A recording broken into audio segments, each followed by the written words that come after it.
আগামী 100 বছর না, 1000 বছর পরেও এই মাটি যদি টিকে, তো মনে রাখো এই মাটি শহীদ শরীফ উসমান হাদি রহমতুল্লাহ আলাই আমার দেশের এই মাতৃভূমির এই ইমানদার যুবকের নাম আগামী 1000 বছর পরেও শ্রদ্ধার সাথে কলিজায় কলিজায় স্মরণ হবে।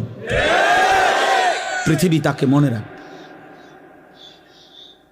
হ্যাঁ হ্যাঁ, মনে রাখো বাবা, এই যুবক ইমানদার ছিল। 33 বছর বয়সী এক যুবক, যে সুনির্দিষ্ট কোনো রাজনৈতিক দলের সদস্য ছিল না, যে একাই মেহনত করে গেছে আধিপত্যবাদের বিরুদ্ধে, আগ্রাসনের বিরুদ্ধে, মাতৃভূমির প্রতি ইঞ্চি জমিন হেফাজত করতে চেয়েছে।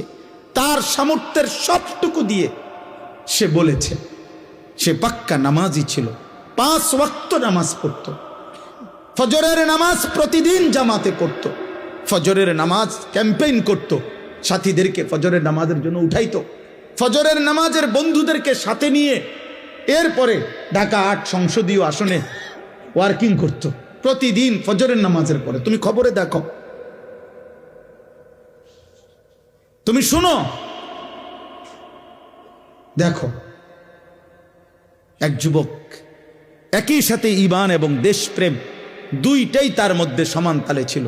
মাতৃভূমির প্রতিও প্রচন্ড টান ছিল, দেশের আজাদি স্বাধীনতা সার্বভৌমত্বের প্রতিও তার কলিজা ভরা মহব্বত ছিল, আল্লাহর প্রতিও তার মজবুত ঈমান ছিল।